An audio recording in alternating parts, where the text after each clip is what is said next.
आप देख रहे P20 न्यूज। भाजपा प्रत्याशी राघव लखनपाल शर्मा के समर्थन में आयोजित जनसभा में पहुंचे केंद्रीय रक्षा मंत्री राजनाथ सिंह। जनसभा में केंद्रीय रक्षा मंत्री राजनाथ सिंह ने कांग्रेस समेत सपा पर जमकर साधा निशाना। अब खबर विस्तार से।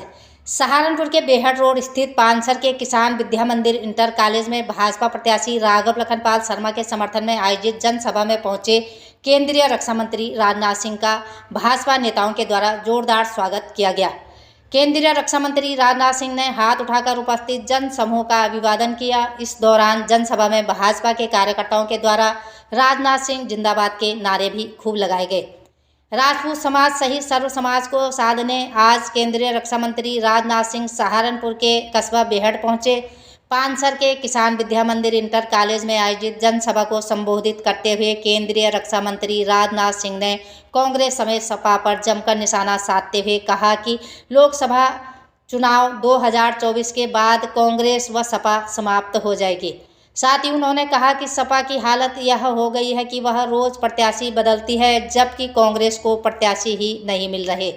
उन्होंने कहा कि सपा व कांग्रेस से पूरी यूपी नाराज है।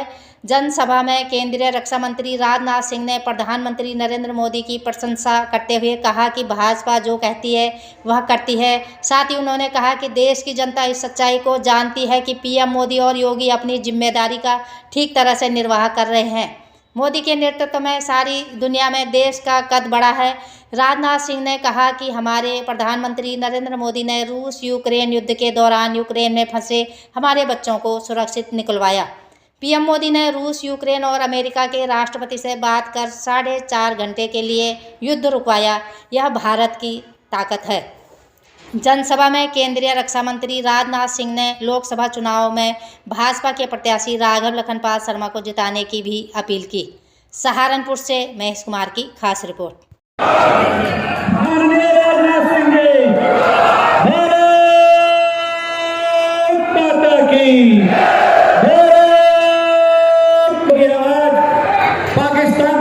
स्वागत किया गया है। आपने तालियां बजाकर स्वागत किया है, लेकिन मैं जानता हूं भारत की परंपरा है और शिष्टाचार का तकाजा भी है। स्वागत, अभिनंदन और सलाम दुआ कभी एक तरफा नहीं होना चाहिए।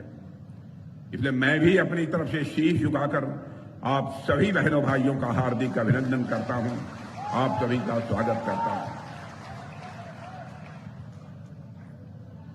उत्तर प्रदेश में सरकार में कई जिम्मेदारियों का निर्वाह कर चुका हूं।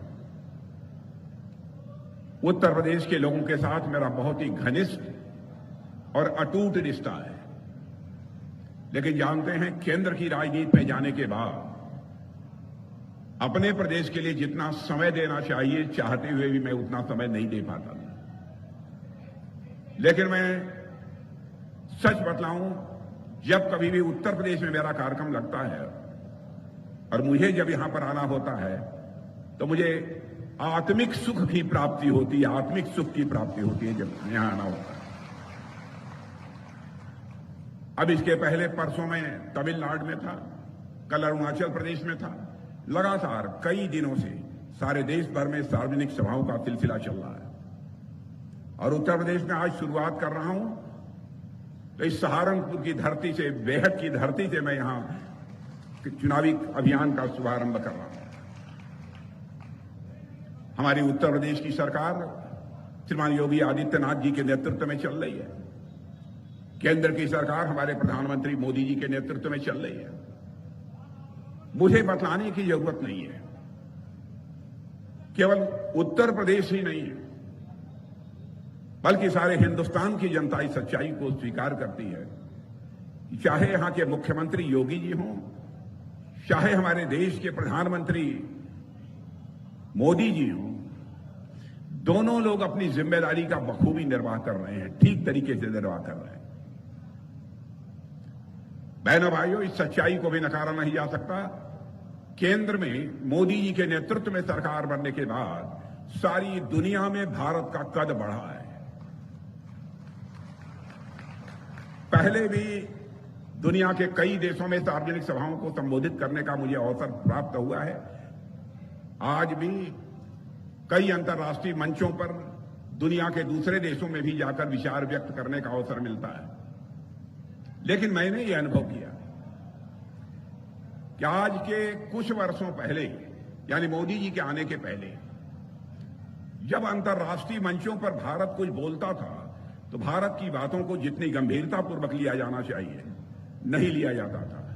लेकिन बहनों भाइयों, आपको जानकर खुशी होगी, आज भारत यदि अंतर्राष्ट्रीय मंचों पर कुछ बोलता है, सारी दुनिया कान खोलकर सुनती है कि भारत बोल क्या रहा है। यह सारी दुनिया में भारत की हैसियत बनी है, यह दुनिया में भारत का कद बना है। यह कोई छोटी बात नहीं है।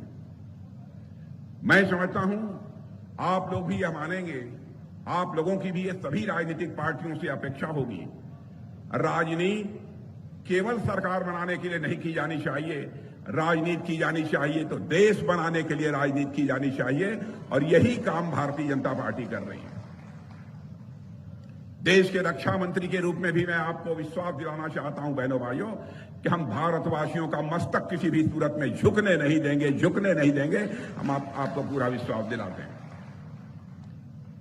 भारत की सीमा पर जिस तरीके से हमारे सेना के जवान अपनी जिम्मेदारियों का निर्वाह कर रहे हैं, उनकी सराहना केवल भारत में ही नहीं बल्कि उनके शौर्य और पराक्रम की सराहना अब दुनिया के देशों में होने लगी है।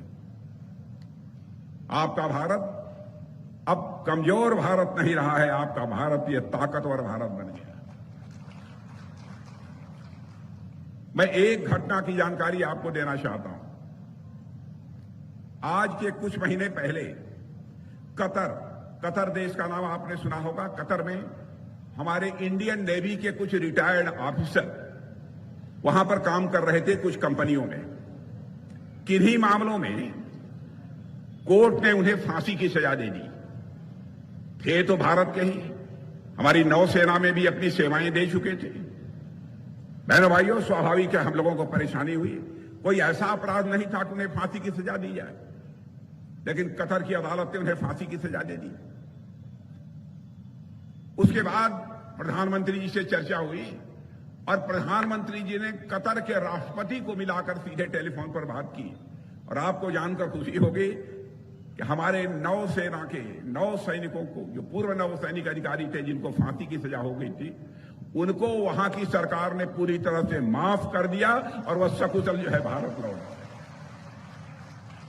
अब आप ये कहेंगे इस घटना की चर्चा करने का औचित्य क्या था?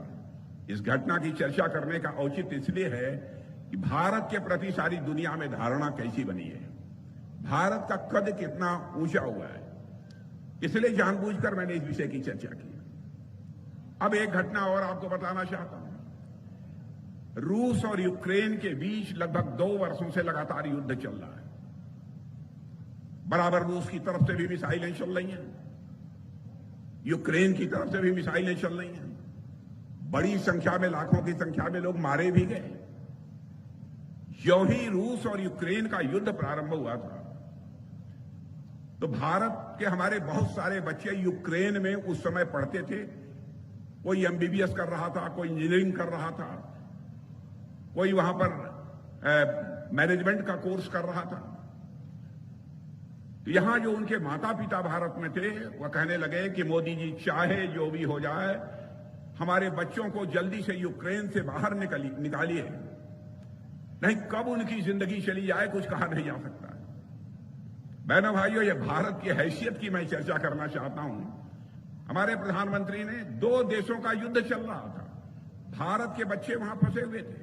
हमारे प्रधानमंत्री ने टेलीफोन उठाया, रूस के राष्ट्रपति मिस्टर पुतिन से बात की, यूक्रेन के राष्ट्रपति मिस्टर वहां जेलेंस्की से बात की, और साथ ही अमेरिका, जो दुनिया का सबसे ताकतवर देश माना जाता है, उसके राष्ट्रपति मिस्टर बाइडेन से बात की।